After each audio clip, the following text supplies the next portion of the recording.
Eu, particularmente, não acho, não creio que nós vamos mudar esse país pelo número de evangélicos que a gente tenha numa Câmara Municipal, estadual, numa Assembleia Legislativa, no Congresso Nacional. Nós estamos tendo uma experiência muito boa.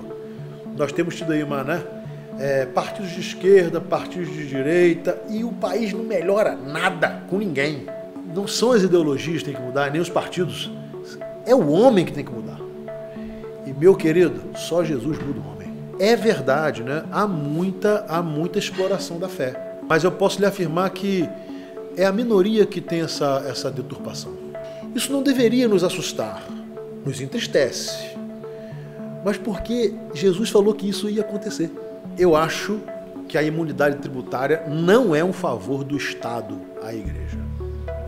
Eu acho que é um pequeno reconhecimento do serviço que a igreja e associações, hospitais prestam à sociedade. São milhares e milhares de pessoas que deixaram ou nunca chegaram, e outras que chegaram deixaram, de destruir a si próprio com drogas, deixaram de se tornar alcoólatras dependentes de psicotrópicos e de ir para a marginalidade, porque teve uma influência da igreja.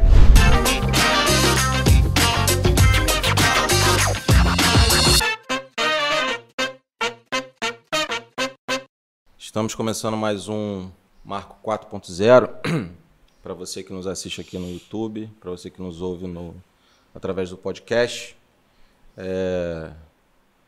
Se inscreva no canal, curta o vídeo, compartilhe se puder e deixe seu comentário, que é importante. Assim, seu feedback, suas indicações de pessoas que você gostaria que fosse entrevistado aqui.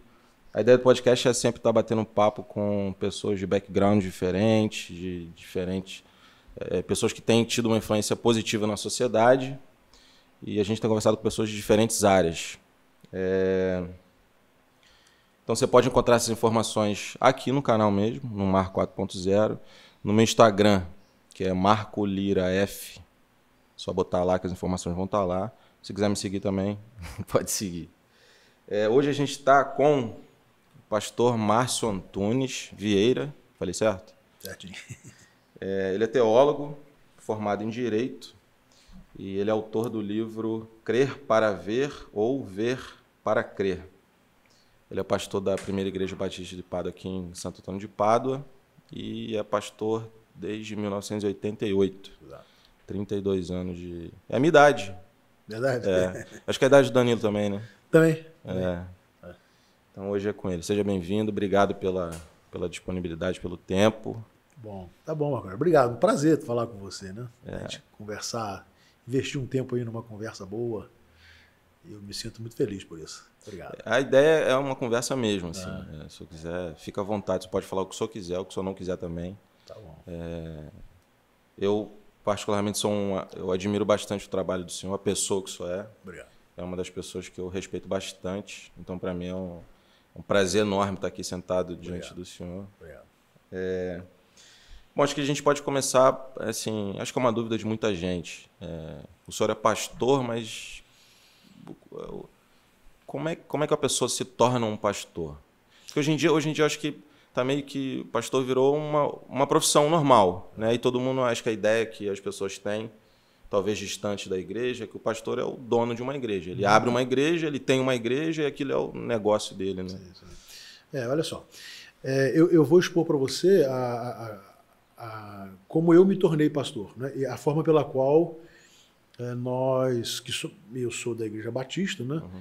Como é que se dá isso, né? A primeira coisa, você tem que ter um chamado, uma convicção, né? Que você tem vocação para uma missão diferente, difícil, e isso é uma coisa muito pessoal. Eu, por exemplo, tive a convicção, eu estava na faculdade, eu fazia ciências sociais, e depois de um embate muito grande, assim, não um embate de briga, mas assim, de ideias, né, com relação ao ateísmo, eu me senti muito incomodado. Eu senti que eu deveria e eu queria dedicar a minha vida a estudar a palavra de Deus de uma forma que eu pudesse fazer uma espécie de apologia, né, da fé. E a partir de então eu decidi que eu iria me preparar. Mas me preparando, eu tive que ser recomendado por uma igreja. Essa igreja reconheceu em mim que eu tinha condições de vir a ser o pastor. Depois eu fiz teologia, né? Então são 4 anos de teologia. Após o curso de teologia, você tem que passar por um exame. É um concílio de pastores. E ele é examinado oralmente, né? Sobre todas as áreas da teologia, da eclesiologia, que é a Bíblia, né? A igreja, estudo da igreja, né? E a sua vida ética é examinada. Você tem que dar todas as informações necessárias de que você é uma pessoa de conduta, de caráter, de índole libada. E aí, então... Isso tem que ser... Assim, não adianta você falar, isso tem que ser reconhecido. Não, isso aí, por exemplo, isso eu tenho que apresentar documentalmente, né? É mesmo? Documentalmente. E interessante, inclusive, eu tenho que ter corroboração, no meu caso, né? Casado da minha esposa. Ela dá um testemunho. Ela dizer autoriza? Não é que autoriza, ela vai dizer assim, não, ele realmente tem condições ou não. Entendi. Entendeu? Porque ela é quem me conhece mais, né? Entendi. Não tenha dúvida disso, né? Então, a partir de todos esses dados, né, e desse exame teológico, eclesiológico e ético, aí o concílio de pastores, ele se reúne e decide se, bom, ele está apto ou não. Se não estiver apto, o concílio é dissolvido, você pode se preparar outra vez, né? Ou não, e se você foi considerado apto, você é ordenado pastor. Então, assim, a formação de um pastor, né, no segmento em que eu venho, né, e de que eu faço parte, é assim. Eu não posso me auto-intitular pastor, entendeu? Ou apenas algumas pessoas passarem a me considerar um pastor. Há um processo, e é um processo longo para isso, né? Então, a formação, a nossa formação, para que cheguemos a ser um pastor, ela é assim.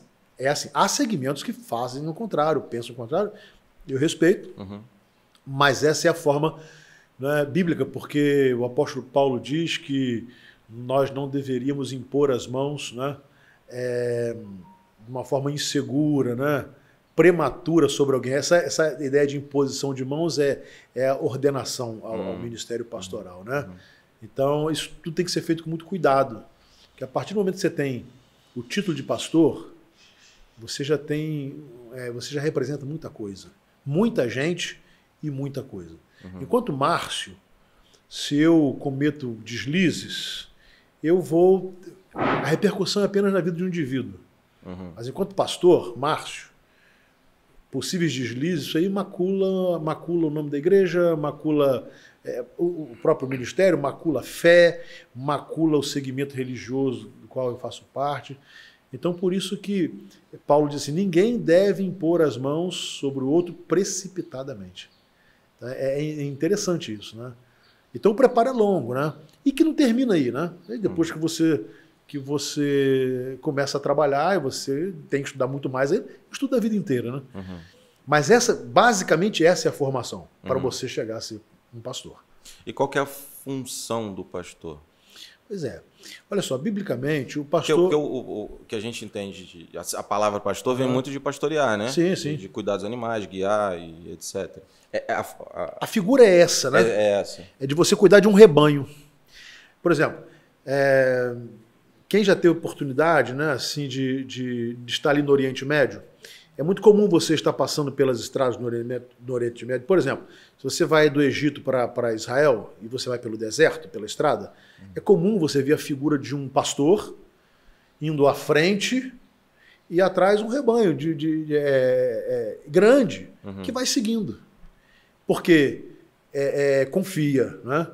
É guiado por ele, é cuidado. É esse pastor que vai cuidar do rebanho à noite, é ele que vai proteger o rebanho dos ataques dos lobos, né, durante as frias noites do deserto, e vai proporcionar meios para alimento, para alimentar, para saciar a sede. Essa figura foi trazida para aquilo que Jesus entendeu e que a palavra de Deus entende que deve ser um pastor. Alguém que ele procura cuidar do seu rebanho. Né? É prover espiritualmente o ensino da palavra de Deus, estar presente, né, em momentos de sofrimento, de dificuldades, também nos momentos alegres. É aquele que procura dar um norte para que suas ovelhas não se percam. Né? Então, biblicamente essa é a função pastoral. Com a instituição da igreja, né, a igreja, na verdade, não é uma organização, né? Ela é um organismo. Por isso que Paulo diz que ele é o corpo de Cristo, faz essa alusão, né? Como um corpo. Mas enquanto instituição, que ela é necessária, aí o pastor ele também ocupa essa função administrativa. Né? Na maioria das igrejas, ele também é aquele responsável pela administração da igreja. Né? Ele vai... no caso, hoje, por exemplo, onde as igrejas têm seu CNPJ, né? Eu sou o representante legal da igreja, né? Eu sou o presidente da igreja, que é uma função que é pesada e que você precisa exercer. Para nós não é muito fácil, porque o pastor gosta de cuidar de gente. Né? E quando você tem que tratar de todas essas coisas mais administrativas e algumas coisas burocráticas, não são tão agradáveis, mas elas são necessárias. Né? Então, o pastor ele cuida de gente. Ele zela pelas pessoas, ele procura servir e cuidar, administrar bem a igreja. Claro que a gente faz isso, né, cheio de limitações, de falhas pessoais, mas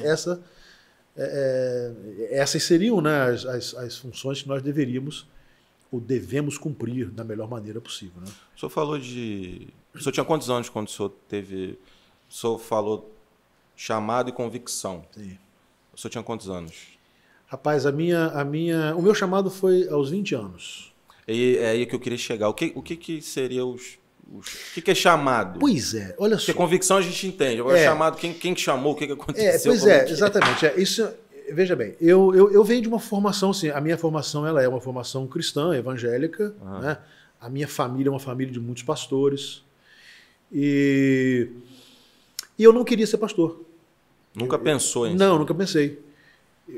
Embora eu sempre tenha gostado de ciências humanas e foi para essa área que eu fui, mas eu não queria ser pastor, porque não é fácil ser pastor. Né? Então, ser filho de pastor não é uma coisa fácil. Então, eu não queria.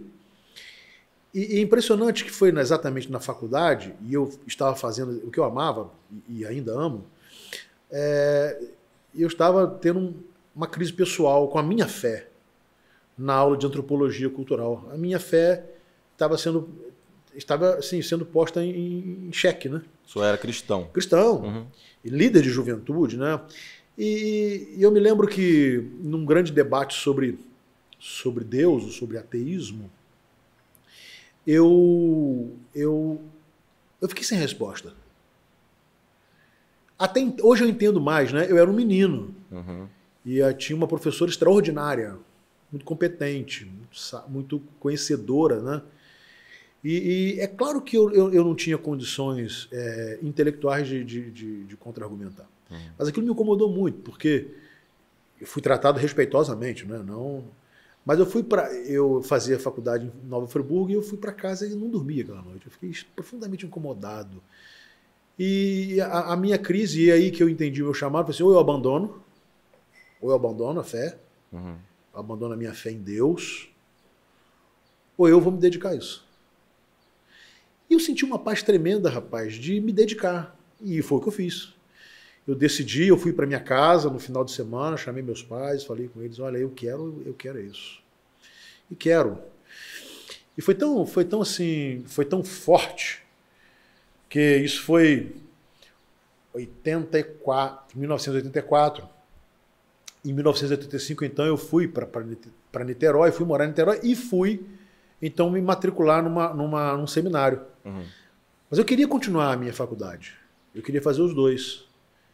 Só que, impressionante, né? Naquela ocasião, não se conseguia um curso de ciências sociais durante o dia.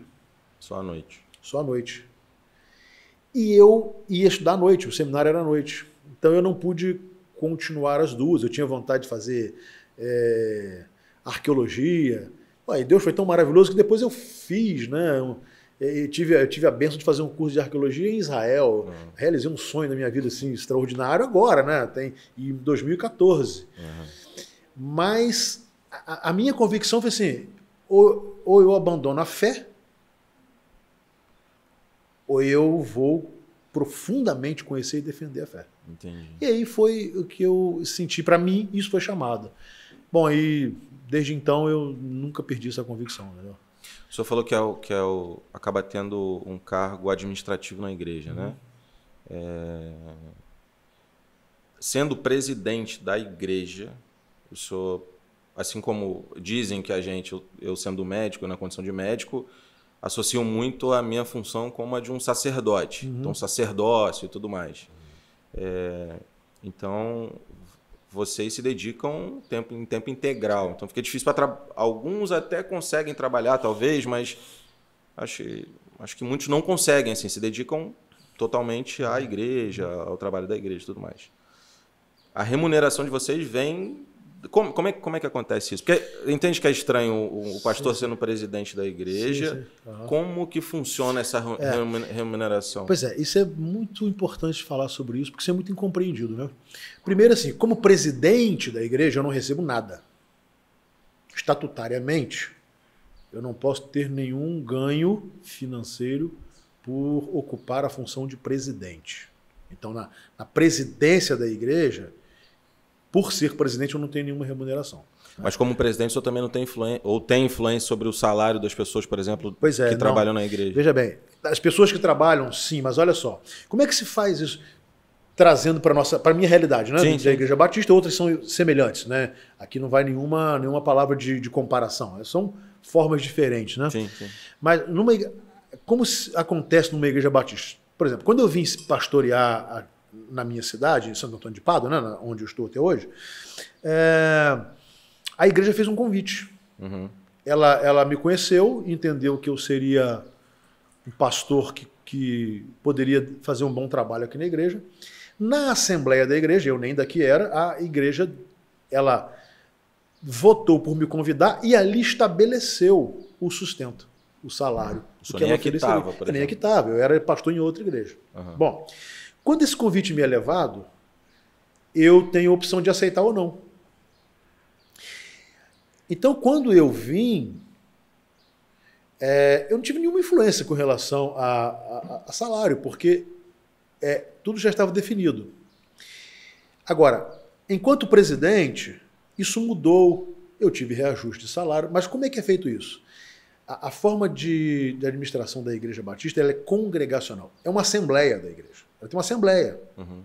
Como um sindicato tem uma assembleia, entendeu? É uma assembleia. Então, na assembleia da igreja, quando é apresentado qualquer assunto financeiro, e aí tratando especialmente agora, né, de sustento ministerial, isso é decidido pela assembleia da igreja.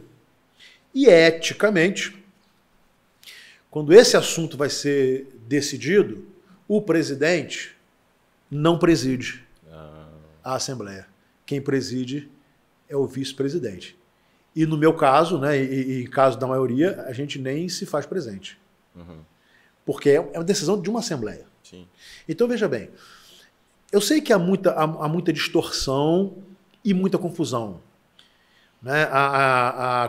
O pastor ele fica com o dinheiro da igreja, a pessoa paga o dízimo para a igreja, dá para o pastor.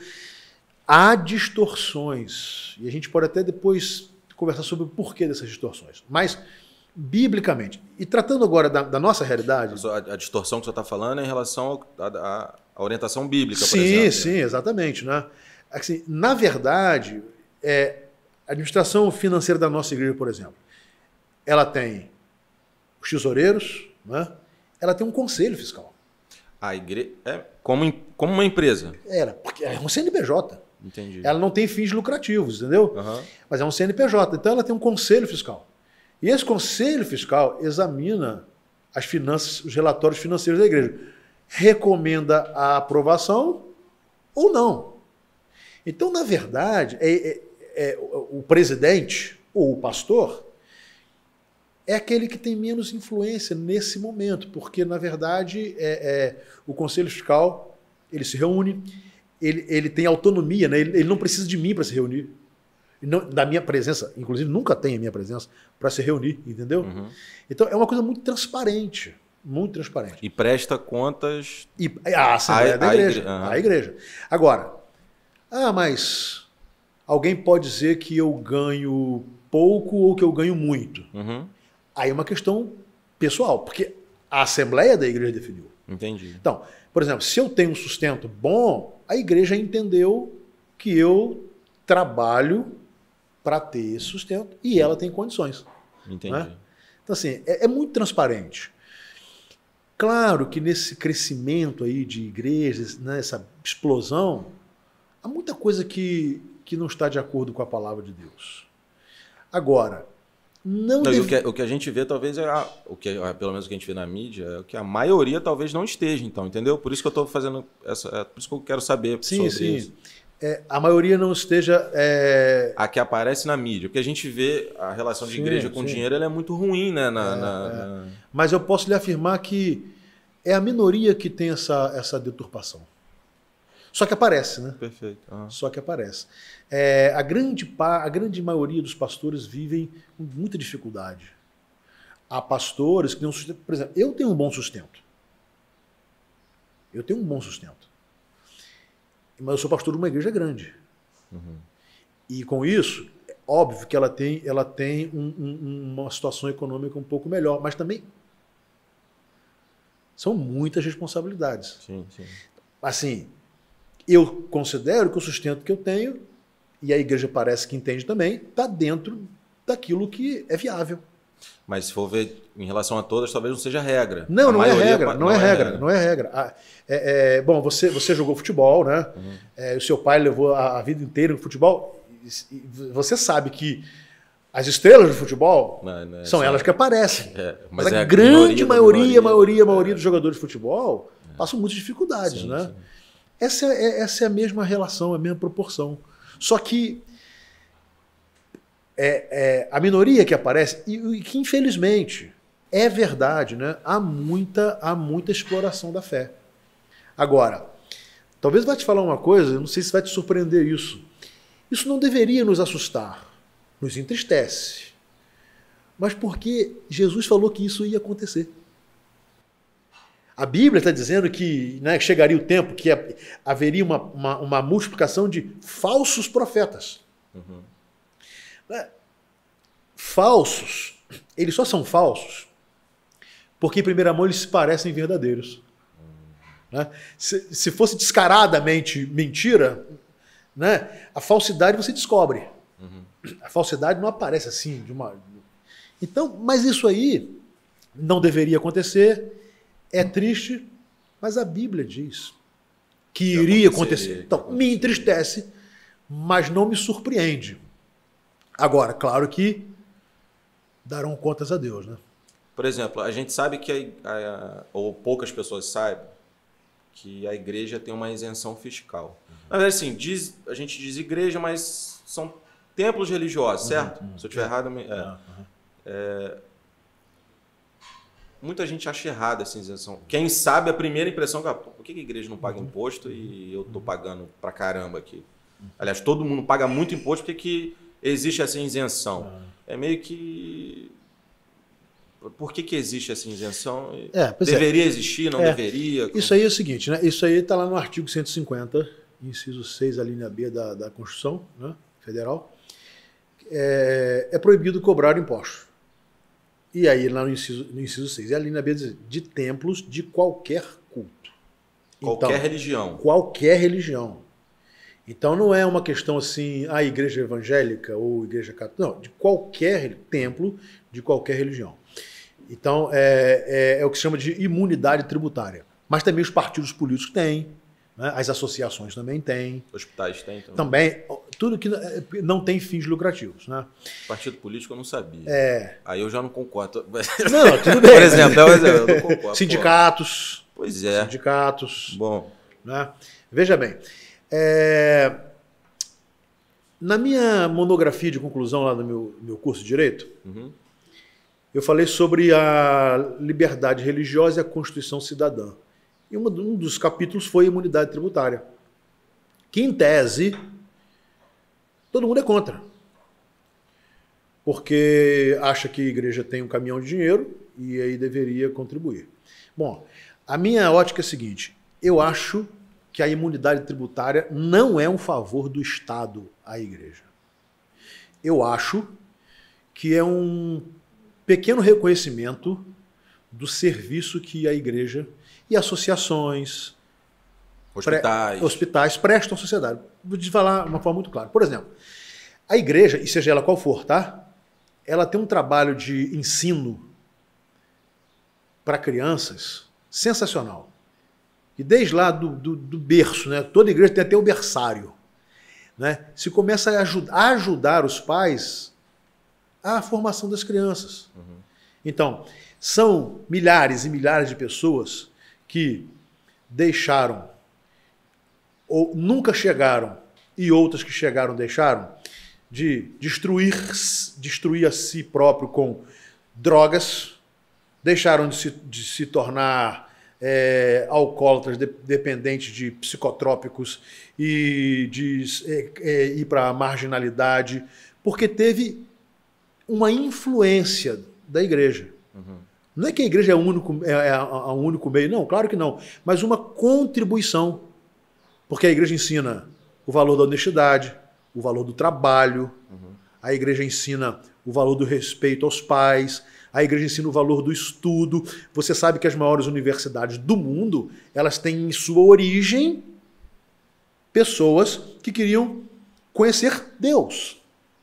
Então, são universidades que começaram, na verdade, para estudar teologia. Então, por exemplo, se você vê o número de escolas, né, e faculdades confessionais, vou falar até de um outro segmento, né? Por exemplo, o número de entidades, de instituições religiosas, católicas de ensino, é um negócio extraordinário. Um negócio extraordinário. A PUC talvez seja o maior exemplo nosso. Talvez seja o maior exemplo. Então, veja bem, a igreja, na verdade, ela contribui, ela economiza para o Estado. Aliás, não vou falar só a igreja, os templos de qualquer culto. Sim. Economiza. Porque todas essas vidas que foram influenciadas pela igreja, e a grande maioria se aproveitou dessa influência, deixou de ser um peso, ou um potencial peso para o Estado. Aí, nessa ótica, para mim a imunidade tributária não é a favor do Estado. É um dever, é um reconhecimento. Agora, teoricamente ele gastaria mais para recuperar essas pessoas? Muito mais. Você trabalha nos hospitais, você sabe disso, muito mais. Né? Fora as clínicas que ajudando pessoas, são tantas coisas, são creches religiosas, tantas coisas, que na verdade a imunidade tributária não é um favor do Estado. Bom, há segmentos religiosos que se aproveitam disso? Eu acho que o pessoal está pensando justamente nisso. Pô, claro. Mas tem um monte de gente que se aproveita. É possível que haja nisso a oportunidade de se arrecadar muito dinheiro? Agora veja bem, você não pode derrubar uma árvore porque ela tem um fruto podre. Você não mata a árvore, você tira o fruto. E isso, veja bem, nós estamos falando de religião, mas em todas as áreas, há frutos bons e frutos maus. Então veja bem, você não pode matar um princípio, que é o princípio assim, há uma relevância. Eu li um artigo essa semana no jornal do governador do Maranhão. Eu tenho até o nome dele, é o Flávio Dino. Ele é do PT. Sim, PT. E ele faz uma abordagem extraordinária. Ele dizendo assim, sobre a esquerda e a religião. Ele vai dizer o seguinte, olha, é preciso entender que o valor da religião, e o valor, inclusive, interessante isso, né? Do livro mais lido do mundo, que é a Bíblia. Que ele prega a justiça social e tal. Agora, as deturpações devem ser tratadas e devem ser combatidas. Você não pode matar a árvore, porque tem um fruto podre. Então, mas e se amanhã? E se amanhã? Bom, óbvio, né? tem que se mudar esse artigo da Constituição. Mas se amanhã a imunidade tributária cair, o que nós vamos fazer? Nós vamos pagar. Vamos pagar. Dai a César o que é a César e a Deus o que é de Deus. Vamos pagar. Agora, não é um favor do Estado. É um reconhecimento de muito que a história das religiões, dos templos de qualquer culto tem no nosso país de benefício para a sociedade. De benefício. Agora, se cresceu muito, e cresceu muito, né? As igrejas cresceram muito em quantidade e número. Aí é claro que com isso vem muita coisa ruim também, né? Vem o trigo, tem o trigo e tem o joio. E o pior é que eles se parecem, né? Enquanto semente, eles se parecem, né? Então, assim, o que a gente tem que saber é distinguir de trigo e joio, mas não matar o trigo. Porque se você mata o trigo, você prejudica a sociedade, né? Você quer ver a questão da como é que a igreja administra sua vida financeira? Ela não tem fins lucrativos, mas ela tem arrecadação. Como é que... Pois é, arrecada-se... Pois é. Vou colocar, arrecada-se bastante, Sim. Paga o salário do senhor, paga ali luz, água, não sei nem se paga, mas se pagar luz, água, paga alguns funcionários, e o resto vai para onde? Sim, olha só. O que é feito com a primeira coisa, o dízimo é um princípio, né? É bíblico. E o princípio do dízimo é o seguinte: eu reconheço que Deus me deu a vida, Ele me deu saúde, Ele me deu inteligência, Ele me deu energia para me preparar. Então, tudo que eu tenho, eu recebo dele. Aí eu em reconhecimento, eu devolvo do que eu ganho para a obra do Senhor 10%. Isso é princípio. E não uma regra, 10% tem que... 10%, é um princípio. 10% é o que a Bíblia diz. Na verdade, o Novo Testamento, ele vai dizer assim, que você precisa analisar o quanto você é grato a Deus. Ninguém é obrigado a dar dízimo. Eu estou falando da nossa realidade, né? Sim, sim. O dízimo, ele é um ato voluntário. Por exemplo, a nossa igreja tem pessoas que são dizimistas, outras que não são. Não são. Isso não faz de você mais fiel ou menos fiel. Não. Isso é uma questão pessoal com Deus, né? Todo dizimista, ele reconhece que Deus abençoa. Mas você não paga para ser da igreja, entendeu? Entendi. Você não paga. Você dizima ou não, oferta ou não. Aí a diferença de dízimo e oferta é interessante. O dízimo é o reconhecimento. Eu obedeço a Deus, né? Eu reconheço. Dele vem tudo e eu vou dedicar 10% do que eu recebo para o crescimento da igreja. É a oferta. Oferta é a gratidão. Poxa, eu quero ofertar mais. Entendeu? E é interessante, sua pergunta. O que se faz com o dízimo? Dentre essas coisas, né? Por exemplo, há o sustento ministerial, né? Aí há igrejas, pelo tamanho como a nossa, tem mais de um pastor.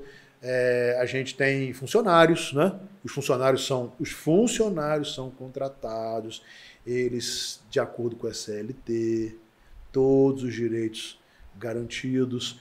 A igreja, ela tem que se manter. Por exemplo, você conhece a nossa igreja, nós temos 2 templos e um templo é histórico, né? Tombado. Recentemente? Ele foi tombado em 2006, por ocasião do centenário da igreja. E ele é um templo, uma arquitetura linda, né? Sim. Ele foi inaugurado em 1922, mas é bonito o poder público, ele faz o tombamento, mas quem que mantém? Os gastos estão... Você entendeu? Sim, sim. Você manter um prédio daquele é um negócio caríssimo, e é a igreja que faz. E ela faz como? Olha, igreja, e veja bem, sempre que eu falo igreja, eu estou falando da minha realidade. Não estou julgando nenhuma realidade. Eu tenho que falar do que eu vivo, né? Sim, sim. De onde vem dinheiro de igreja? Dos dízimos e das ofertas dos seus membros. E ponto. Não tem... Assim, pensando em ser uma instituição sem fins lucrativos, a associação talvez seja feita até com... Vamos guardar as devidas proporções, mas a gente pensa logo numa ONG, que assim, não vai lucrar com nada, tem uma ação social, tem um impacto social muito importante. Só que assim, tem muita doação de empresa, da política, Sim. Tem muito dinheiro que não é só de dízimo e oferta. Não vem daí. Não vem daí. Por exemplo, nós Ou temos... não deveria vir. Não deve vir. Você conhece a nossa academia do futebol. Sim. Como é que aquela academia de futebol vive? Ela vive da contribuição dos membros da igreja. A Academia de Futebol, para quem não sabe, é um projeto social da Primeira Igreja Batista de Pádua, que é numa área carente aqui de Pádua. Muito carente, muito carente. Favela, com crianças carentes. Muito carente. E, assim, a ideia é ajudar socialmente as crianças que moram ali. Elas são inseridas na sociedade. Isso tem um custo. A Cristolândia, né? Que a gente tem uma unidade aqui na nossa cidade. O interno não paga nada. Nada. Uhum. E quem mantém? São as igrejas. Entendi. Então você percebe que, aí quando você vai falar em imunidade tributária, não é a favor. Outro detalhe, Marco Aurélio, a igreja ela também existe para propagar a fé. Ou seja, ela faz evangelização e obra missionária. Isso se faz de muitas maneiras, mas todas as maneiras que isso, pelas quais isso venha a ser feito, requer recurso. E esses recursos são oriundos dos dízimos e as ofertas da igreja. Uhum. Aí você fala assim, mas se a igreja teve um saldo no final do mês, sim, ela já começa a usar no mês seguinte. Há projeto social, há igreja que tem escolas, né? Então, é algo que não gera lucro no sentido de você vai angariar, você vai reter. Isso não tem. Então, a nossa realidade, nós somos uma igreja de 114 anos, nós temos uma igreja que se mantém. Ela se expande, nós ajudamos a manter missionários nos 5 continentes. Além de muitos missionários no nosso país. Porque a gente faz parte de um projeto, né, que é da Convenção Batista Brasileira. Então, é um engajamento. Então, assim, é extremamente transparente a vida financeira de uma igreja, e falo de uma igreja batista, não só da igreja batista, eu estou falando da nossa. Eu tenho, sendo bem efetivo nisso, porque eu não quero julgar, né, experiências alheias. Né? Mas esse é o fato. Esse é o fato. Então, é uma vida transparente. Não, e o senhor está falando, por maior envolvimento, eu conheço o senhor já tem bastante tempo, o impacto social da igreja, nesse caso, teoricamente dá para perceber que precisa de bastante dinheiro para manter esses projetos sociais, para sustento de famílias e tudo mais. O dinheiro não fica com a igreja. Não fica. O dinheiro da igreja é aplicado eu vou dar um exemplo socialmente. Eu vou dar só um exemplo. Né, e aí justifica completamente a isenção fiscal. Sim. Agora, porque empresas, a gente vai, para o pessoal entender, a empresa, teoricamente não, isso acontece, paga menos imposto, contanto que ajude socialmente. Exatamente, então, exatamente, é o mesmo princípio, é a mesma ideia. É a mesma ideia. Por exemplo, eu vou dar um exemplo de um irmão nosso, ele já faleceu. Ele estava destruído pelo alcoolismo, destruído. Classe média, mas destruído. Ele foi abraçado pela Cristolândia e tal. Para você ter uma ideia, ele chegou a ser o responsável pelo grupo de homens de oração da igreja. Rapaz, em qual lugar ele teria isso? Em qual lugar ele teria uma oportunidade dessa? Em qual lugar ele teria mãos estendidas para... Porque ele teve várias quedas. Idas e vindas. O alcoolismo é uma doença. Você sabe disso, você é médico. Sim. Então, veja bem, esse é um caso. Um caso de uma igreja. Então, distorções existem, e é verdade. Eu não sou cego, e eu não quero fingir que elas não existem. Elas existem, mas elas devem ser combatidas. Agora, repito, não se arranca uma árvore inteira porque ela está com 1 ou 2 frutos podres. Falando assim, o Estado dá a imunidade tributária. Então, assim, você não paga imposto, tem um impacto social positivo, que assim, é um investimento, né? Retrógrado. Eu não gasto, Você não me dá dinheiro, mas eu também não vou gastar, talvez, no futuro com as pessoas que frequentam a igreja e tudo mais, que têm vidas transformadas pela igreja e tudo mais. Em contrapartida, o Estado é laico. Eu queria, assim, o que é o Estado laico e até que ponto o Estado tem como intervir, ou deveria intervir, ou não deveria intervir? O Estado tem intervenção na igreja? Porque... Sim. Pode... Olha só, para a gente fechar o link da imunidade tributária, detalhe importante. Que não é isenção fiscal. Imunidade tributária, eu falei errado o tempo todo. A igreja, ela tem a imunidade tributária. Então, por exemplo, a igreja não paga imposto de renda, mas ela é obrigada a declarar. É interessante isso, que ela informa o Estado. Então, a igreja ela não paga, mas ela é obrigada a declarar. A declaração tem que ser feita. Então, o Estado sabe a arrecadação, sabe para onde foi. E a igreja que não declara está fora da lei. E aí tem que ser punida. Por quê? Você não paga, mas... Como qualquer outra empresa. Como qualquer outra empresa. Mas a declaração, ela tem que ser feita. Ela tem um formulário próprio, né?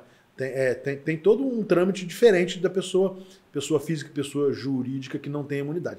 Mas a declaração é obrigatória, ela tem que ser feita, né? Bom, o Estado laico, eu acho uma coisa extraordinária. Estado tem que ser laico. O que é o Estado laico? O Estado laico, de acordo com a nossa Constituição, é aquele que ele não subvenciona nenhum segmento religioso. Ou seja, ele não subvenciona, não tem religião oficial, ele não privilegia, mas ele também não interfere. Ele não cria dificuldade. Então, esse é o equilíbrio lindo do Estado laico. Ele não tem uma religião do Estado. Declaradamente ele não tem religião. Não, por isso ele é laico, né? Ele não subvenciona, ou seja, ele não coloca dinheiro para funcionamento de qualquer segmento religioso. Ele também não interfere. Ele respeita. E isso é uma coisa muito interessante. Agora, há uma diferença, e às vezes isso se confunde muito. Isso está na lei. Está na lei. O Estado não pode interferir no que acontece dentro da igreja. E também não subvenciona. Da igreja, sim. Das religiões todas, né? De templos de qualquer culto, né? Agora, um detalhe muito interessante é que as pessoas confundem. Estado laico não é sinônimo de Estado ateu. Eu ia fazer essa pergunta. Não é sinônimo. Porque quando você confunde isso, você persegue a religião. Exato. Claro, lógico, né? Você persegue. E persegue usando a prerrogativa de que o Estado é laico. Mas, por exemplo, o primeiro país, né, do mundo a colocar na sua Constituição ser uma república ateia, um país ateu, foi a Albânia. Então ela colocou isso, né, nem sei se ainda tem isso, mas assim que o comunismo imperou na Albânia, então a Albânia foi o primeiro país do mundo a ter sua Constituição. Essa república é ateia, não é Estado laico. Então não dá espaço para religião também. É um Estado confessional. Confessional ateu. Então, o Estado laico, ele respeita o que crê e o que não crê. Entendeu? Entendi. E o que crê em qualquer segmento. Então, é óbvio que eu tenho a minha fé. E tendo a minha fé e a minha doutrina, eu discordo de uma doutrina diferente. Isso é democracia. Isso é legítimo. Isso é inteligente. Isso é saudável. O senhor diz entre religiões. Entre religiões, entre partidos políticos, entre ideologias, não interessa, né? Essa é a beleza da democracia. Você poder discordar. No que diz respeito ao Estado laico, se ele for confundido com o Estado ateu, e eu gostei muito desse texto do Flávio Dino, né? Ele falando sobre isso. Olha, nós temos que reconhecer que a Bíblia ensina muita coisa sobre justiça. Aliás, muita coisa não, ensina tudo. E mais, que a religião tem seu valor, que ela de uma forma geral, a religião ela é uma contribuição. Salvo as deturpações, ela é uma contribuição. Né? E óbvio que elas acontecem. Então, o Estado laico, ele é esse. Ele não subvenciona, ele não privilegia e ele não interfere. Ele não cria obstáculos. Entendi. Para que a religião se desenvolva, seja ela de qualquer matriz. Mas eu estou pensando aqui se isso é bom ou é ruim. O lado bom eu já entendi, assim, na minha cabeça. Tudo bem, ela não interfere. Então, assim, o que o senhor, como pastor, por exemplo, entende na Bíblia, passa para os seus fiéis, costumes, doutrinas, ensinamentos e tudo mais, o Estado não vai interferir. Isso eu entendi, eu acho que é o lado bom. Mas, assim, não que seja um lado ruim, mas eu estou pensando aqui, mas se o Estado, que é grande aqui no Brasil, se ele tem dinheiro e tivesse condição financeira de injetar dinheiro na igreja, isso não seria bom, por exemplo? Mas aí... Entendeu? Entende? Eu estou entendendo. Mas isso acontece na educação, acontece na saúde. Mas nós correríamos o risco de termos um Estado teocrático. Que aí é ruim. Porque aí vai depender muito da fé dos governantes. Só para o pessoal que está entendendo, que está ouvindo a gente, o que seria um Estado teocrático, então? O que é uma teocracia? Vem de Deus. A Arábia Saudita ela é um Estado teocrático, né? Ou seja, ela tem a sua religião, a religião está absolutamente atrelada ao poder, atrelada ao Estado, é uma religião oficial, teocracia. Então, e a teocracia já provou ser ruim, seja ela teocracia cristã ou de qualquer outro segmento. Por quê? Porque, veja bem, eu tenho que entender o seguinte, eu sou evangélico, eu sou, mas quantos brasileiros não são? Uhum. Eu gostaria que eles se tornassem? Sim. Mas isso não me dá o direito de, sendo Estado, né, impor. Ou privilegiar. Privilegiar, por exemplo, os evangélicos, porque eu sou um governante evangélico, ou quem me apoiou ou católico, ou espírita, não importa, tá? De uma religião de matriz africana, não importa. E nem ateu. A função do Estado é outra. A função de Jesus foi enfático. Olha, o que Jesus falou quando perguntaram a ele sobre a esfinge da moeda? Dai a Deus o que é dai a César o que é de César, é a Deus o que é de Deus. Então, essas coisas, quando se misturam, são muito perigosas, porque você pode usar um poder político e econômico para impor uma fé. Isso não é saudável, né? Nunca deu certo. A gente está falando de Estado laico e o Estado teocrático, só para ver se eu entendi. O Estado teocrático, ele tem os princípios, as regras, os dogmas cristãos regendo um país, é isso? Ou não cristãos, né? Ou não cristão. Por exemplo, lá na Arábia Saudita... É um Estado que os princípios islâmicos, né, do islamismo, estão exatamente atrelados a todo o sistema de um país. Rege o país. Rege o país. Entendi. Porque na nossa cabeça de brasileiro... de brasileiros... Um país... Assim, não seria ruim o Brasil ser um país cristão, assim, teocrático.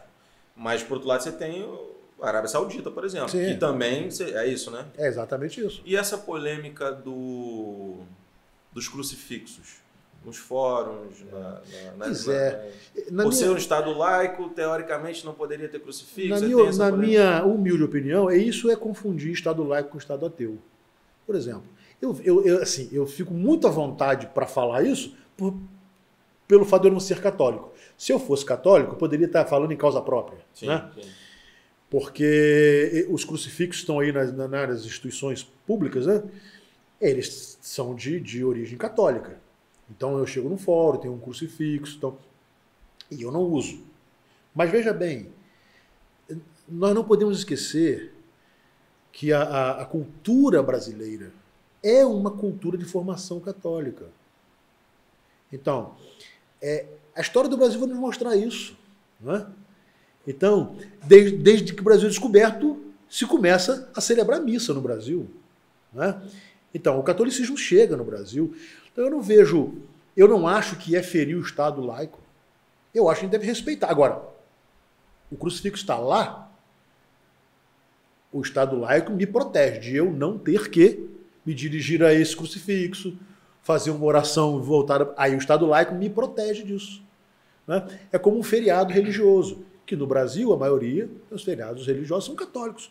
Mas isso tem a ver com a história, com a cultura. O que o Estado laico faz? Acaba com esses feriados? Não. Esse Estado laico me diz assim, você não é católico, você não é obrigado.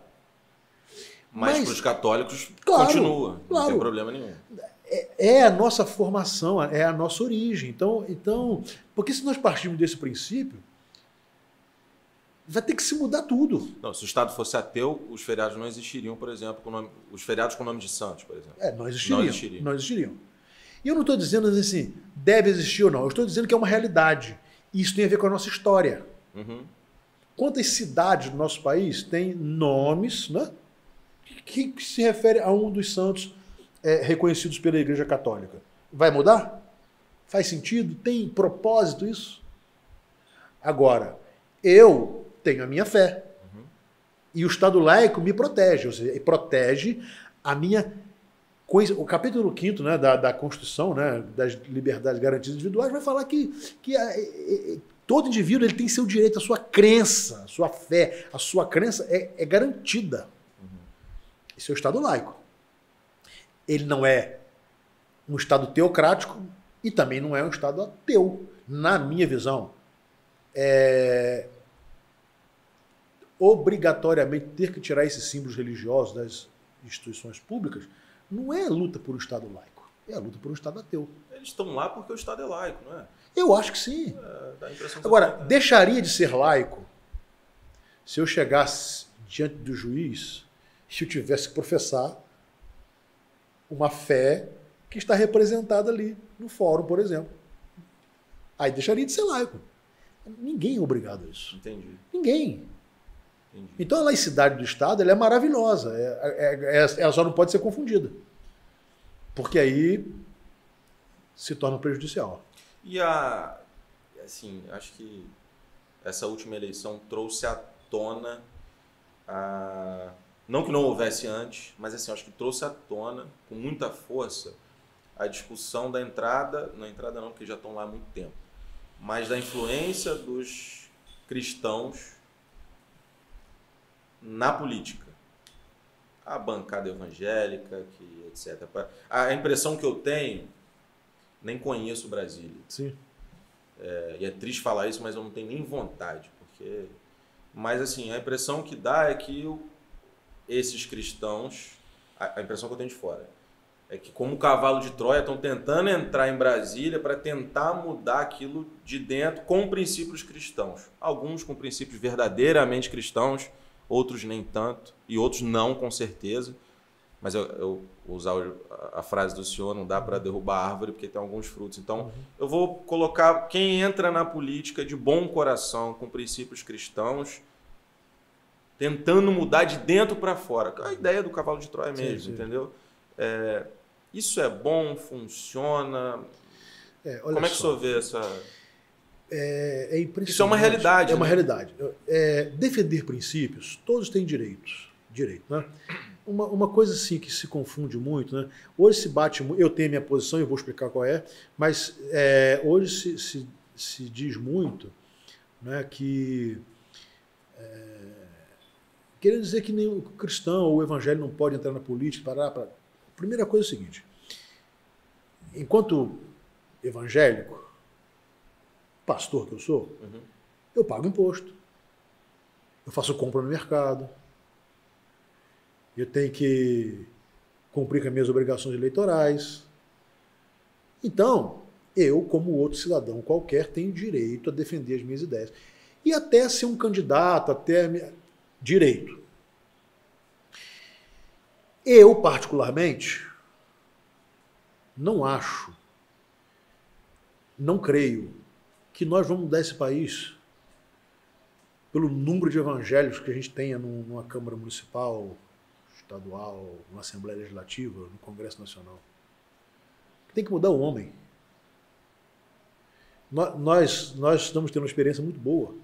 Nós temos tido aí partidos de esquerda, partidos de direita, e o país não melhora nada com ninguém. É verdade. Você pega essas ideologias todas, os defensores e tal, e um acredita nisso, outro acredita naquilo, e tem gente brigando. Rapaz, tem eleição que você fica numa confusão danada, família se divide, parente se divide e tal, porque é de esquerda, de direita. E no final da história, não muda nada. Sabe por quê? não são as ideologias que têm que mudar, nem os partidos. É o homem que tem que mudar. E, meu querido, só Jesus muda o homem. Só uma transformação interior muda o homem. Só um encontro com Jesus muda o homem. O resto não muda. E veja bem, eu não estou falando encontro com uma determinada igreja, não. Estou falando encontro pessoal com Deus. É outra coisa. Então não adianta. Porque aí os interesses começam, né? Aí tem um interesse pessoal, o interesse de um segmento religioso, seja lá ele qual for, e isso começa a contaminar, só que agora apenas com uma capa de religiosidade. Só isso. Então, eu não acredito que o número de determinado segmento religioso tendo maior bancada. Não acredito. Eu acredito em pessoas transformadas. Pessoas que querem servir a Deus. E talvez nem saibam disso, né? Que estão servindo a Deus. Eu acredito nisso. Por exemplo, vou dizer a você uma coisa. Eu respeito, tenho amigos que concordam, mas eu discordo. Eu não simpatizo com um pastor se candidatando a cargo ou a político. Não. Por quê? Primeiro que eu acho que a minha função é muito mais importante. Como pastor? Do que como político? Muito mais. Cuidar de gente. E de gente que não vai ter acesso a político nunca. Entendi. São as pessoas que estão aqui. Pobres, viúvas, desempregados, pais com filhos destruídos pelas drogas, e que nós temos acesso. E que essas pessoas têm acesso a mim, pastor. A minha função é tanto trabalho, é tanta coisa, eu não consigo. Eu respeito quem pensa o contrário. Agora, cristãos, né, pleitearem, ocupar funções públicas, políticas para poder ajudar o país a melhor, eu sou a favor. Pastor Mar, eu não aceito, eu não entraria nessa. Porque eu acho que a minha função sou eu que tenho que fazer. A função de político todo mundo pode fazer, de pastor não. E eu não quero abrir mão dela. Então, assim, e um outro perigo, né? Eu sei que o nome pastor carrega um monte de gente. E é quase que uma chancela de que vem coisa boa por aí. Sim. E aí quando vem ruim, meu amigo? Entendi. E aí quando vem ruim, o nome pastor, que deveria aproximar as pessoas de Deus, quando vem os escândalos, o que esse nome faz? Afasta as pessoas de Deus. Então, na verdade, eu fui chamado para ser pastor. Eu creio que o apóstolo Paulo fala isso, quem deseja o episcopado, excelente obra deseja. Então, assim, eu respeito, mas eu não concordo. Uhum. Claro, amanhã eu não ocupo mais a minha função, sei lá, aposentei, e quero servir a sociedade de uma outra maneira, isso é outra coisa. Mas eu não gosto do uso do título pastor, nem em campanha. Por quê? Porque ele vai atrair voto, vai atrair gente, vai. Não, atrai muito. Vai. Atrai não é só qualquer líder, né? Sim. O líder, ele tem influência para o bem e para o mal. Né? Alguém vai discutir que Adolf Hitler foi um grande líder? Ninguém pode discutir isso. Ele foi um líder extraordinário em capacidade de liderança, mas uma tragédia. Para a tragédia, mas foi. Então, líder tem influência. Eu quero dedicar minha vida a influenciar as pessoas a se aproximarem de Deus. E como é que eu ajudo o Brasil a isso? Rapaz, se eu ajudo pessoas, se eu posso ajudar, o conhecimento da palavra de Deus, a buscarem uma vida de santidade, de oração, esposo e esposa que honrem o casamento, que cuidem bem dos filhos, que investam na educação dos filhos, que são exemplos de honestidade, rapaz, eu estou contribuindo para o país. Uhum. Só que eu estou começando daqui da base, né? E o Brasil não vai mudar de cima para baixo. Ele não vai mudar de cima para baixo. Daí, a tão falada importância da educação, que na prática não se dá a importância devida. É óbvio que a educação é fundamental. É uma coisa tão simples, né? Que chega a ser No século XXI é até ridículo discutir isso. Mas qualquer pessoa inteligente sabe que a educação no Brasil é mais uma linguagem de retórica, é mais uma propaganda do que uma realidade. Seja ela básica, e principalmente básica, né? Universitária, não importa. Por quê? Porque se você muda um país, é a partir da base. Uhum. Então, a base intelectual, a base moral, ética e a base espiritual. Então, por isso que eu acho assim, a minha função, eu não vou abrir mão dela e nem dividi-la. Porque senão eu corro risco de não cumprir bem. Então, a função... O cristão, então... A gente vê quase que uma função do cristão trazer bem ao mundo. Estou falando uma linguagem para todo mundo entender. É dessa forma, então. É lá na base, não é? Não. É no dia a dia. No dia a dia. É no dia a dia. É atitude, é comportamento. Esse é o maior impacto, na verdade. Esse é o maior impacto. Se você tem... Porque, veja bem, não vamos confundir cristão com cristianismo religião. Cristão... O nome Qual cristão... que é a diferença? O nome cristão...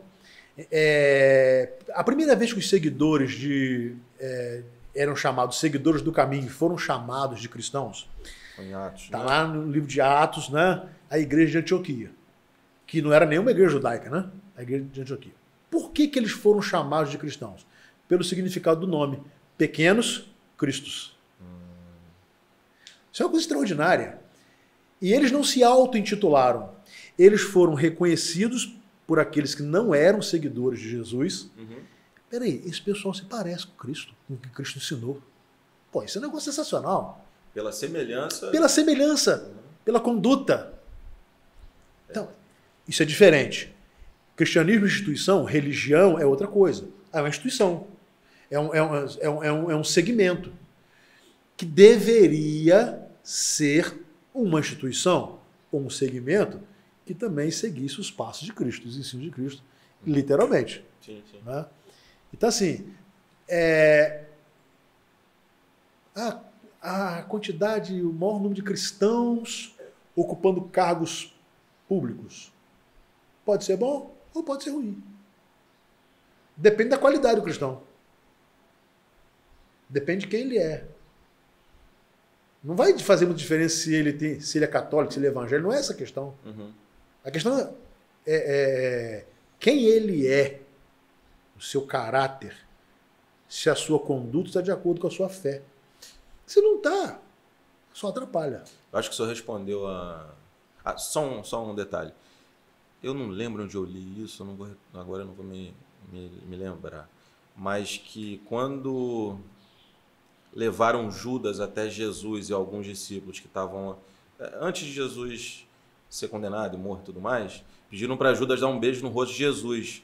Eu li isso, eu não estou lembrando, mas que era difícil distinguir quem era Jesus, eu não sei se é verdade. Sim. Mas assim, que eles se pareciam, então assim, cara, a gente não vai saber quem é quem direito, pela semelhança, então pediram para Judas dar um beijo no rosto de Jesus para eles saberem que era Jesus ali. Não sei se mas... Na verdade, isso dá por alguns fatores, né? Primeiro, seria o cumprimento de uma promessa, e depois, eles estavam lá, saindo do Getsemane, né? Isso. Num lugar absolutamente escuro, né? Sem nenhuma iluminação. Mas Jesus era uma pessoa comum. Entendi. Jesus era um judeu comum.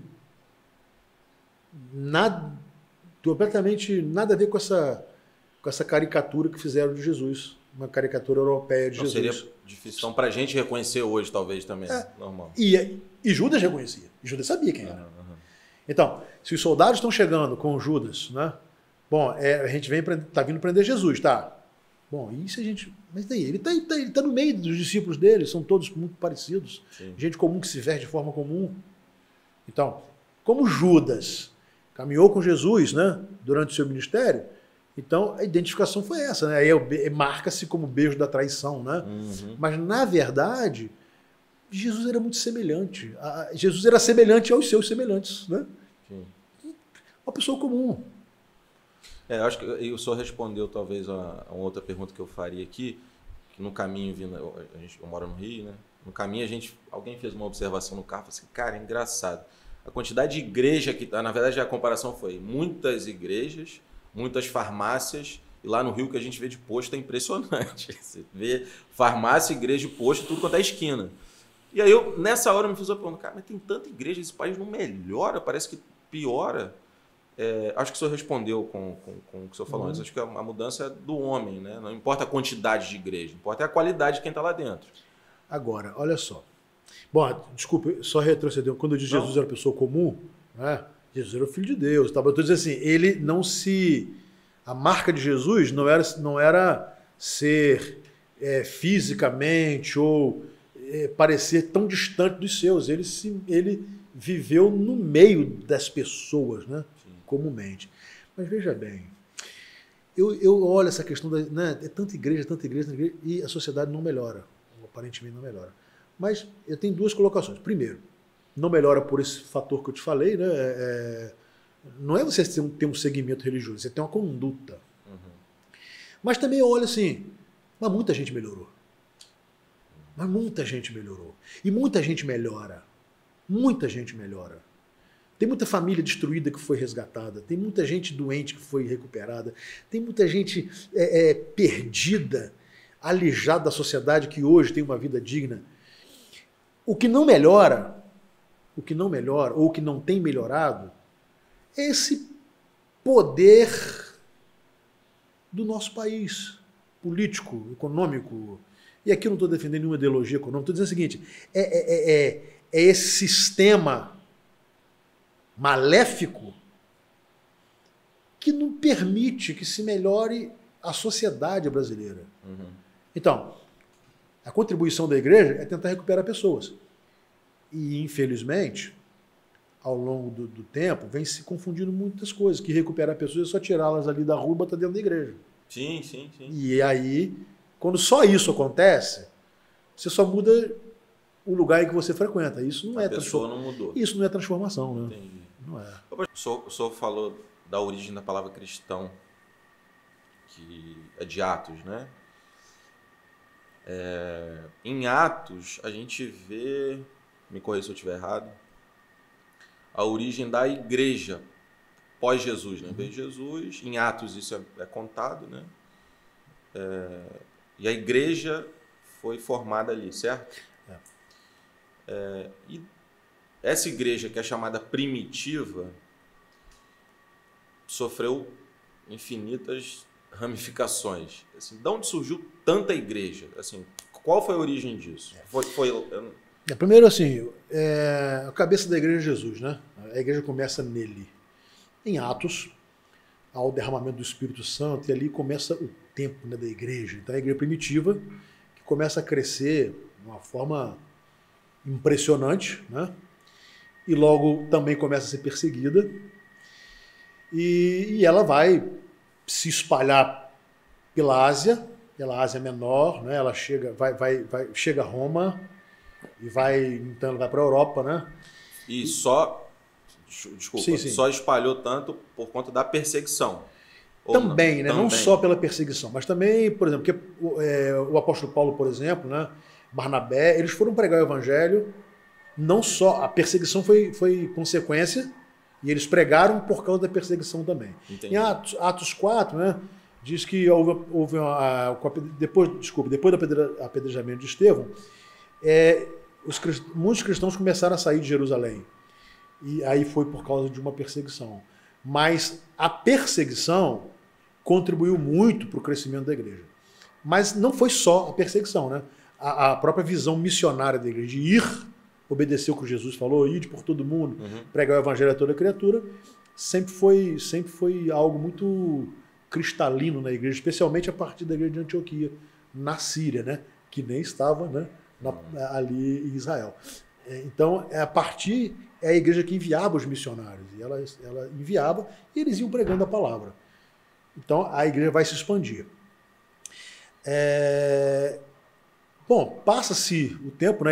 A igreja sai ali do Orientezinho, né, Médio, vai para a Ásia Menor, da Ásia ela vai chegar ali pela Grécia, na Europa, né, e ela começa a se expandir, e é impressionante, porque à medida que o evangelho vai se expandindo, ele vai crescendo, da Europa ele vai, e aí eu não sou a pessoa mais capacitada para falar nisso, mas até por conta do desenvolvimento, das expansões marítimas, o cristianismo vai andando, né? Ele vai andando. E ele vai se expandindo. Tem todo o problema de colonialismo, todas essas coisas, né? Virtudes e defeitos, mas ele vai crescendo. E esse é o fato, né? Sim. Eu não tô falando de qualidade, eu estou falando da expansão, né?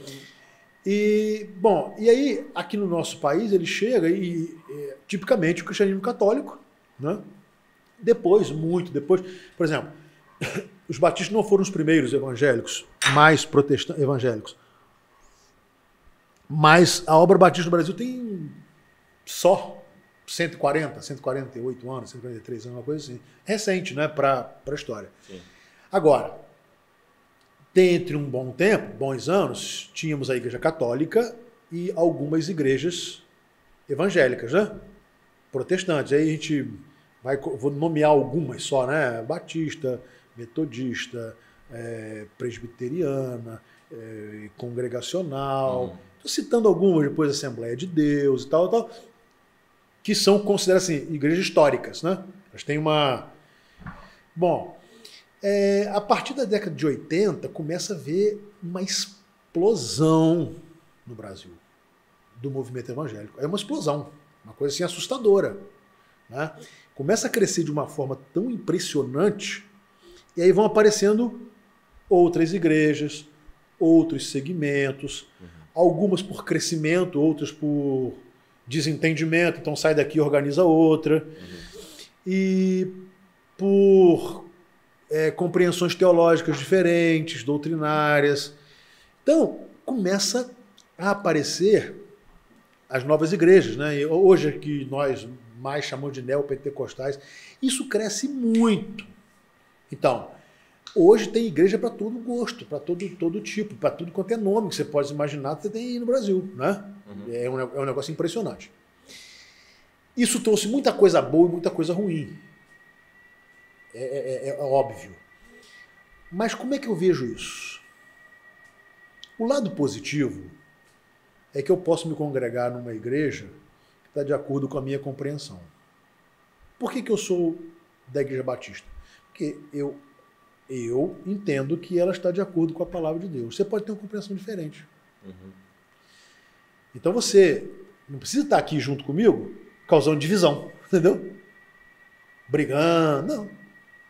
Se você, por exemplo, tem uma convicção pentecostal, tem uma igreja pentecostal para você servir a Deus. É saudável ter essa diferença entre as denominações? Então? É saudável?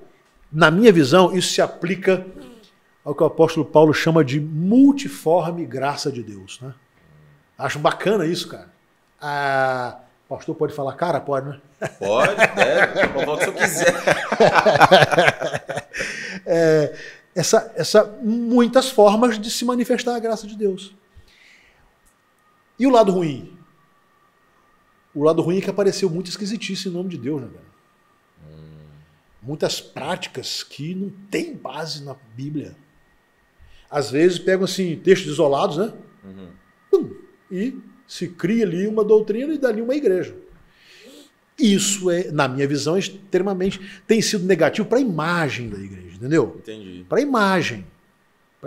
Não é que há pessoas que foram verdadeiramente transformadas em algumas igrejas que eu não faria parte. Sim. Mas que elas tiveram a vida transformada. Isso é uma coisa. É a multiforme graça de Deus. E há segmentos que envergonham o evangelho. Esse é o lado ruim da história, né? Mas, repito o que eu falei no início, isso não pode assustar a gente, porque isso a Bíblia diz que iria acontecer, e está acontecendo, né? Por isso que é importante ter discernimento da palavra de Deus, ensinamento, ensinar, né?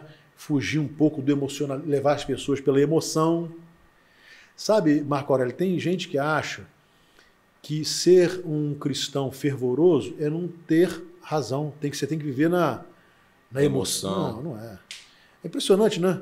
Quanto mais emocionante, parece mais espiritual. Mais espiritual. Não é isso, né? Se a gente lê Romanos capítulo 12, Paulo vai dizer de uma forma muito clara que nós não devemos nos conformar com esse mundo, mas devemos nos transformar pela renovação da nossa mente.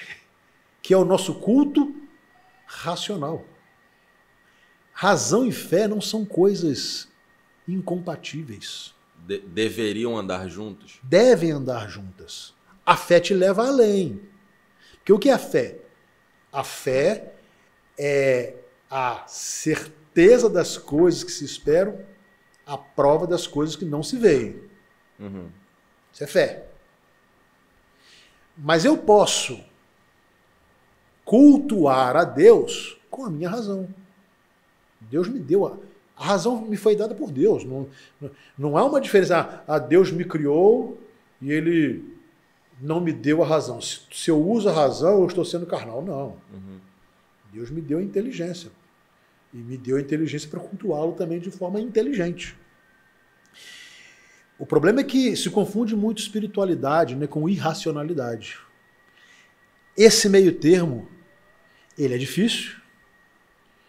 E quando a gente não consegue andar nele de uma forma equilibrada, ele é perigoso, né? Porque aí você fica... Você sabe que eu não sou psicólogo, né?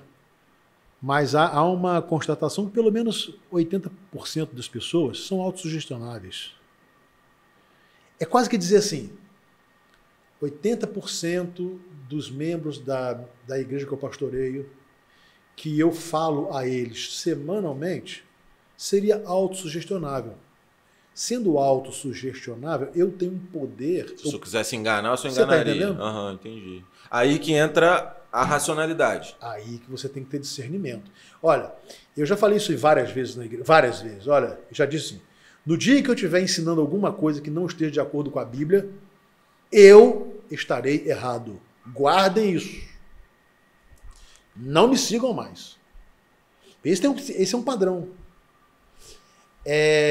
O personalismo é um negócio muito perigoso.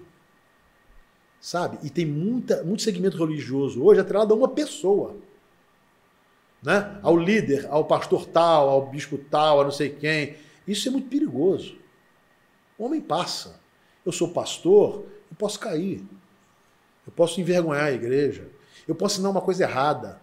Uhum. A igreja tem que ter discernimento seguinte. Não, até aqui nós o seguimos. Daqui para frente não.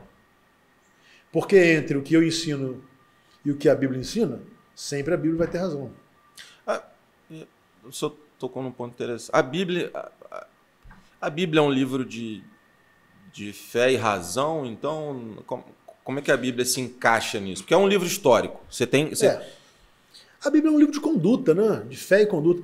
Se você analisar a palavra de Deus, qual é a beleza da Bíblia? Né? Porque, desculpa, pastor. Muita gente vê a Bíblia como um livro assim, puramente de fé. Sim. Como se tudo que só tem milagre ali, aconteceu muita coisa, enfim. Mas tem histórica, assim, como livro histórico, ela também é importante, principalmente lá em Israel e tudo mais. Mas tem essa mistura, assim, tem muitos milagres, tem coisas que para você ler e acreditar é necessária a fé. Por outro lado, você tem fatos históricos comprovados. Claro. Então, assim, como é que fica o cristão? É fácil ler a Bíblia? Como é que fica a Bíblia nessa questão de fé e razão? Assim, eu tenho assim, muita dificuldade para falar sobre isso porque eu sou apaixonado pela Bíblia. E eu leio por prazer. Eu não leio só porque eu sou pastor. Eu leio porque eu gosto. Eu aprendo toda hora, eu aprendo todo dia. Assim. Agora, veja bem, uma coisa muito importante para a gente entender na Bíblia é que a Bíblia, por exemplo, fala muito de milagres, uhum. Fala muito de curas, mas não é esse o propósito da Bíblia. Por exemplo, Paulo tinha um companheiro, e Paulo teve poucos companheiros que foram fiéis a ele quando ele estava na pior, né? Chamado Trófimo. E Paulo falou assim, eu deixei Trófimo doente em Mileto. Deus não curou Trófimo. E ele fazia falta para Paulo. Então Deus pode curar? Pode. E pode não curar também. Ele cura. E ele pode não curar. Então, toda não cura é falta de fé? Não. Não. Impressionante, rapaz. Um pastor muito querido, falecido, chamado Mauro Israel Moreira, ele foi pastor da primeira igreja batista de São Gonçalo, muitos anos, se não me engano, 30 e poucos anos. Um homem correto, digno, honesto, de uma palavra maravilhosa. Esse homem, ainda novo, foi acometido de um tumor no cérebro, maligno. E se questionou muito, mas ele, tanto pastor aí envergonhando, gente pilantra usando a fé, o camarada de um negócio assim. Sim. Uma vez ele pregando, ele falou assim, ele já estava até usando um pouquinho de oxigênio, ele faleceu. Uhum. E ele pregou para a igreja assim, olha, eu vou dizer para vocês uma coisa, não quero que vocês desesperem. Se Deus me curar, vocês verão a glória de Deus. Se Deus não me curar, eu irei ver a glória de Deus. Cara, Deus não curou. Mas você percebe o que é um homem de fé? Sim. A fé não estava atrelada a Deus curar ou não curar. Entendi. Entendeu? Então, assim, essa ideia de poder de Deus, isso tem que estar atrelado à cura, a milagre. Bom, Jesus disse até que nos últimos dias, os falsos profetas enganariam a muitos com milagres e prodígios. Impressionante isso, né? Isso significa que eu não creio? Claro que eu creio, eu já vi nos meus 32 anos de ministério várias vezes Deus agindo de uma maneira tremenda, mas a minha fé não pode estar atrelada, porque quando ele cura, ele é Deus. E quando ele não cura, ele continua sendo Deus. Entendi. Entende? Uhum. O problema é que todo esse misticismo natural do brasileiro, o brasileiro em geral, né? Uhum. A carência, a pobreza, a injustiça, tudo isso você pode ser bênção. Um líder religioso pode ser bênção na vida das pessoas, se ele tiver uma boa índole. Uhum. Se ele não tiver, ele pode explorar isso. Isso é triste. Pastor, vamos falar um pouco do comunismo? Sim. Eu sei que o senhor já foi a Cuba 10 vezes, ou mais de 10 vezes. 10 vezes. 10 vezes. E ano que vem estarei lá, se Deus quiser. Ah, é? E, assim, falando de Cuba, é um país que a gente achou que conhecia, mas, na verdade, eu acho que o brasileiro nenhum conhece Cuba de fato. O senhor já esteve lá 10 vezes, eu acho que o senhor conhece, não sei o tão bem que o senhor conhece, mas acredito que conheça bastante. Essa relação de Cuba, socialismo / comunismo e cristianismo, o que Cuba, nesse contexto todo, representa para o senhor cristão? Olha, primeiro é o seguinte, eu amo Cuba. Mas de onde que veio esse... Veio muito da faculdade. Porque década de 80, numa faculdade de Ciências Sociais, você só aprende as coisas maravilhosas ditas de Cuba. E no caso nosso, e sobretudo na questão religiosa, só as coisas negativas. E como todo jovem, né, eu li muito. E sempre tive muita vontade de conhecer, muita vontade. Em 1994, eu fiz parte do primeiro grupo de pastores autorizados a entrar em Cuba, né? A partir da Revolução, a partir não de 59, mas de 61, que teve uma autorização assim, bom, né, aqui do Brasil podem entrar. E eu fui. Mas desculpa, pastor especificamente não pôde entrar durante um tempo? Cuba durante um grande tempo não tinha nem turista, né? O turismo era cerceado. Depois, com a queda da União Soviética, né, 89, queda da década de 90, a União Soviética sai de Cuba com todos os seus recursos e o país cai numa depressão econômica profunda, que eles chamaram de período especial. muita escassez, muita fome. E aí, nessa época, nós fomos, né? Eu fui e eu me apaixonei pelo povo. E vi assim, me ensinou mais que o problema não é sistema político, ideológico, é o ser humano. É o ser humano. Só que em Cuba havia muita repressão, né?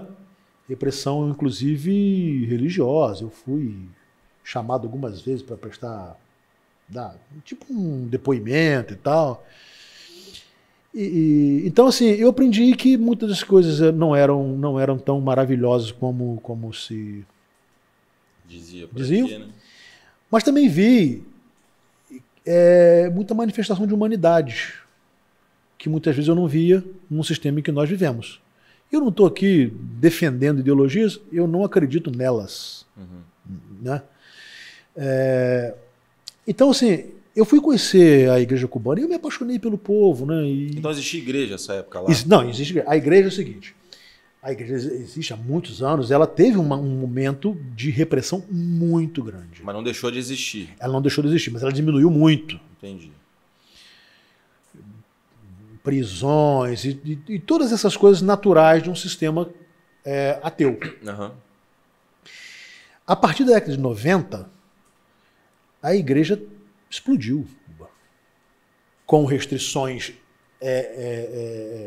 Por exemplo, não poder você falar na rua, pregar, evangelizar alguém na rua. Então, essas coisas todas que hoje já está bem melhor, mas, de uma certa forma, cresceu demais. Então, é o que eu te falo, o evangelho ele é poderoso em qualquer lugar, em qualquer sistema.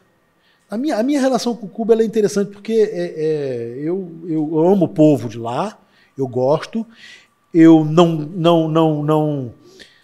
não tenho muita simpatia pelo sistema, mas eu amo as pessoas, mas também não sou um defensor do nosso sistema também, né, cruel também, porque eu volto a dizer que o problema é o ser humano. Então, assim, se eu pudesse, eu ia todo ano, né? E eu gosto, eu aprendi muita coisa, principalmente com a fé. Uma fé embaixo de restrições, de limitações, né? Eu aprendi muito com eles o compartilhar, o cristão compartilhando o que não tem. Né? Então, assim, parece um paradoxo, né? Mas, embora eu viva aqui, num outro sistema, eu não vejo, né, solução naquilo que eles apresentaram, mas eu gosto de estar lá, de estar com as pessoas, e de conviver, e de ver que, até mesmo num país onde se reprimiu muito a fé em Deus, o evangelho cresceu. Porque o evangelho é o poder de Deus para a salvação de todo aquele que crê. Então isso eu acho uma coisa sensacional. Então essa dualidade, estar aqui e estar lá, me faz muito bem. Me faz aprender, entendeu? Eu nunca estou lá julgando. Isso aqui é ruim, esse sistema é isso, ou aqui. Não, eu aprendo. E eu vejo que o ser humano, ele é o mesmo. O ser humano é o mesmo. O poder é um problema em qualquer sistema. O dinheiro é um problema em qualquer sistema. Então, é o ser humano. Assim, bom, e todo mundo que vai comigo gosta, né? Gosta, né? Porque é um povo assim, muito bom. Muito bom. Acho que a gente está indo para o final. Acho que a gente vai ter que fazer uma parte 2, parte 3 aí em breve. Mas eu tenho ainda algumas curiosidades. Acho que muita gente talvez tenha as mesmas curiosidades. Historicamente, quem foi o principal ou mais importante profeta antes de Jesus? Isso você pergunta para mim ou na minha opinião? Ou... Os dois. Se é que tem um... de uma forma geral, eu acho que não teve o mais importante. Tem um profeta que representava os profetas do Velho Testamento. Né? Quando a gente vai na história da transfiguração, né? No Monte da Transfiguração aparecem Moisés e Elias. Moisés representando a lei e Elias representando os profetas. Isso não significa que ele seja o mais importante, mas os judeus entendiam, né? Viam em Elias a figura, né, dos profetas. Né? Se for assim, a minha preferência, né, só por questão íntima, sem nenhum juízo de valor, no sentido de importância dele, todos eles têm a mesma importância, mas para mim Isaías foi se eu tivesse que chutar, eu acho que eu chutaria Moisés. Sim. Chutei errado, mas tá bom. E discípulo mais importante, que eu disse depois de Jesus, ou com Jesus em diante? Interessante. Talvez a maioria vá dizer Paulo. Eu chutaria Paulo. Para mim, Barnabé. Agora, pessoalmente, né? Uhum. Porque Barnabé, ele soube ser secundário, né? Com Paulo. Uhum. Ele soube cumprir a sua função de maneira discreta e, porém, poderosa. Ele era chamado, né, de filho da consolação, coração cheio de amor, de compaixão. Então, só para sair do senso comum, eu vou sair de Paulo por causa disso, embora Paulo seja sensacional, né? Sim. Mas Barnabé.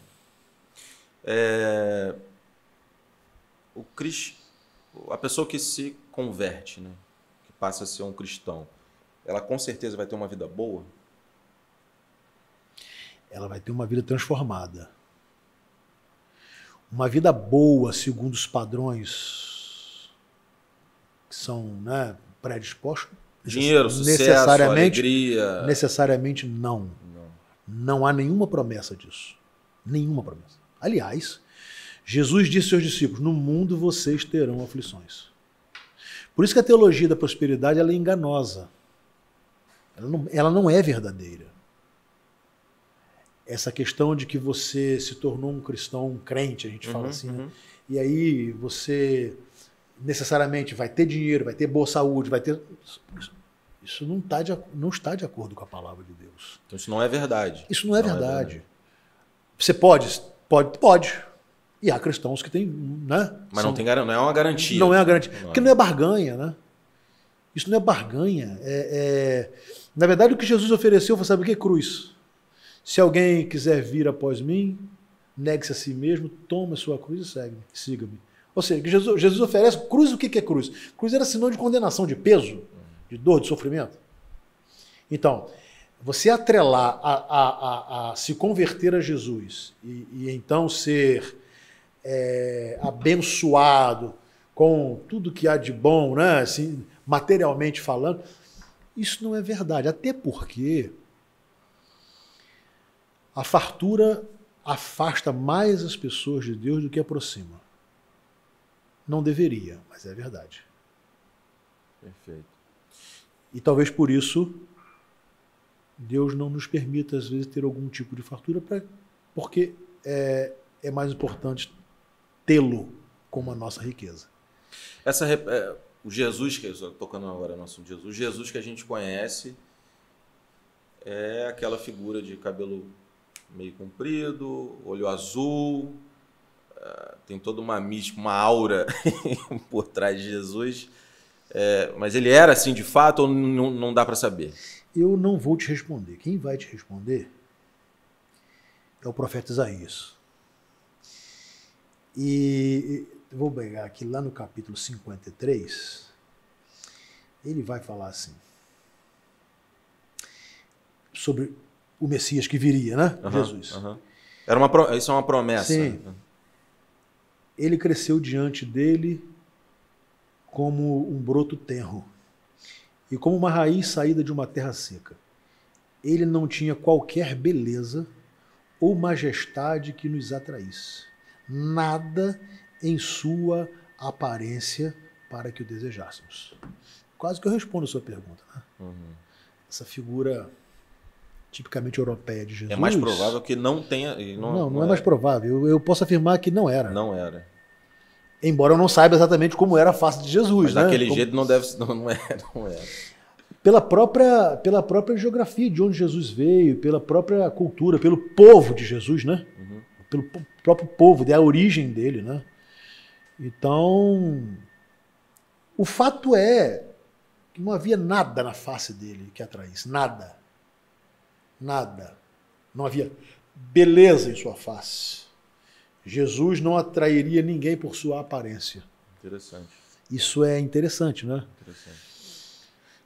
O papel da mulher, isso daria só um episódio. Mas o papel da mulher, ele vem mudando na história da igreja? Não? Vem mudando. Olha só. O mundo ocidental, que foi um mundo que foi realmente impactado pelo cristianismo, foi o mundo que começou a valorizar a mulher. Com todos os percalços, e isso vem com grande luta e se desenvolvendo. Se você olhar o lugar que se dá à mulher no mundo tipicamente chamado cristão e num outro que não seja, você vai ver a diferença absurda. Estamos no ponto ideal? Não, claro que não. Claro que não. Nós, inclusive, fazemos parte de uma cultura machista. Eu, quando vejo o apóstolo Paulo falando aos Efésios sobre que as mulheres devem ser submissas aos seus maridos e tal, isso, rapaz, é um problema. Se o pastor prega sobre isso, as irmãs da igreja fazem logo cara feia, né? Mas, na verdade, você tem que entrar na época que ele estava. Uma época em que a mulher... A mulher não tinha direito nenhum. Nenhum. Tanto que lá no episódio de João 8, quando é levada até Jesus uma mulher que foi apanhada em adultério, só levaram a mulher, não levaram o homem. Não é? E Jesus não a condenou. Você não te condena, vá, abandone a sua vida de pecado. Para você ver... O normal era deixar o homem tranquilo e a mulher se ferrar. A mulher... Ué, os fariseus fizeram isso, levaram... Ela estava no adultério e ele não. Eu nunca tinha pensado nisso. Então, quando o apóstolo Paulo ele vai fazer essa colocação, ele está dizendo assim, olha, mulheres, sejam sujeitos aos seus maridos, e depois ele fala assim, maridos, amem suas mulheres, assim como Cristo amou a sua igreja e se entregou por ela. Parece que a obrigação do homem em relação à mulher até é muito maior. Mas é muito maior. Porque um homem que consegue amar a sua esposa como Cristo amou a igreja, vive para ela, se entrega por ela e morre por ela. Entendi. Quem não gostaria de ter uma esposa assim? A minha esposa gostaria, com certeza. Eu não consegui ainda. Lógico, óbvio. Sim. Então eu digo assim, pro tempo, foi uma tremenda evolução. Sim. Uma tremenda evolução. Que, olhando agora, só com a ótica da agora, parece uma coisa retrógrada, né? Mas você tem que olhar em que tempo você está. A mulher não tinha direito nenhum. Como Paulo fala, por exemplo, como os senhores deveriam tratar os escravos, ele não aprovava a escravidão, mas a escravidão existia. Então ele está dizendo que o senhor deveria tratar o escravo não como escravo. Ele deveria tratá-lo bem, deveria tratá-lo como amigo. Olha só. Então Paulo aprovava a escravidão? Não, mas a escravidão era um fato. Sim. Ele vai dizer assim, olha, mas vocês não devem fazer assim. Vocês não devem fazer assim. Vocês agora são de Cristo, vocês não devem fazer assim. Olha que coisa extraordinária. Então, essa questão da mulher, o Evangelho e a palavra de Deus nos ensinam. Eles nos ensinam a tratar muito bem a mulher. Veja bem, na criação, Deus não fez o homem superior à mulher. O que tornou o que fez com que essa distorção surgisse foi o pecado. Foi a partir da queda que essa coisa se degenerou. Essa relação amorosa entre homem e mulher, né, tirada do lado, né, do esposo, do Adão, essa relação amorosa. Agora, amar como Cristo, e Paulo diz mais. Amar como Cristo, se entregar por ela, Paulo vai falar, Pedro vai falar, que nós devemos amar a esposa, né, cuidar dela como cuidamos do nosso próprio corpo. Ou seja, Eu faço tudo para não ter dor, para não ter sofrimento. Eu faço tudo pro meu corpo, né? Todo mundo, todo mundo faz. É esse tipo de tratamento que eu tenho que dar à minha esposa. Olha que coisa extraordinária. Então, se você olha nessa ótica, você entende que ali houve uma evolução. Sim, entendi. E ela prosseguiu. É óbvio que em determinados momentos da história houve regressão. No próprio cristianismo houve muito de machismo. Isso tudo é fato. Mas não que o ensino cristão tenha mudado em relação a nós. Paulo diz assim, em Cristo não há judeu nem gentio, homem nem mulher. Ou seja, todos são iguais. Todos são iguais. Impressionante isso. Que tem as suas funções. Funções, inclusive, que tem a ver com DNA, com biologia. Tudo a ver. Criação de Deus. Mas é impressionante como a Bíblia... você vai olhar lá no Velho Testamento? Sim, nós estamos. A Bíblia é uma revelação progressiva. Deus vem se revelando progressivamente até completar Jesus, né? O ápice de sua revelação. E aí em Cristo são feitas novas todas as coisas.